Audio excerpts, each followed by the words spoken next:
beginning to rally. But the university is controlled by appointed regents, by the governors, and it's like the Politburo. The faculty have very little power, and the students have very little power.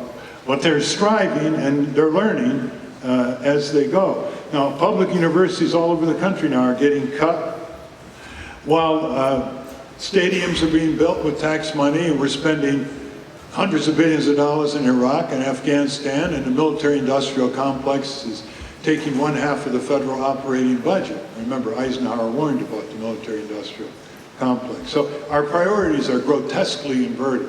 Now, you asked why there isn't more protest. And who knows the answer to that question?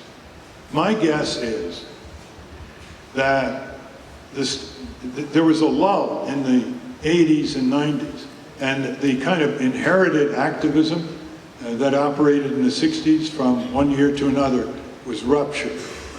And there was a lot of money made by a lot of millionaires, and students wanted to go into investment banking and so forth.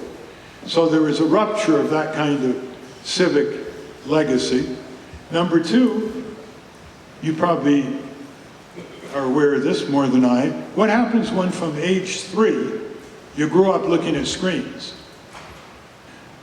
Last month there was a survey that children from age 2 to 5, just think of this, from 2 to 5 watch an average of 32 hours a week of television and DVDs.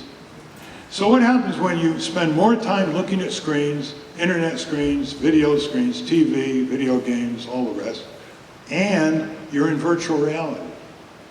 What does that do to your likelihood of protest, your even awareness of what's involved to mount a protest?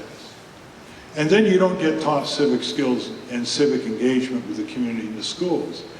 It all adds up to lassitude, passivity, a sense of powerlessness that is interpreted as apathy. It's easy to turn it around.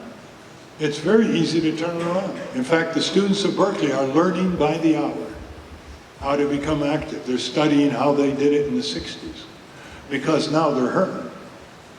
Now they're really getting a pinch. The other answer to your question is the abolition of the draft.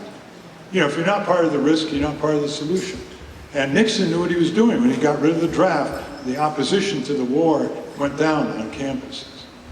So you don't really feel the Iraq war and the Afghan war, unless you have a relative over there. But if you were about to be drafted, it would focus your concentration. A very important question. Just keep trying to figure out how to respond to it so you can turn it around. But one thing is true. It can be turned around very quickly. And you have one advantage we didn't have: free communication, internet, just like that. You can notify, connect, you can say this is going to go on, you can get your information very quickly.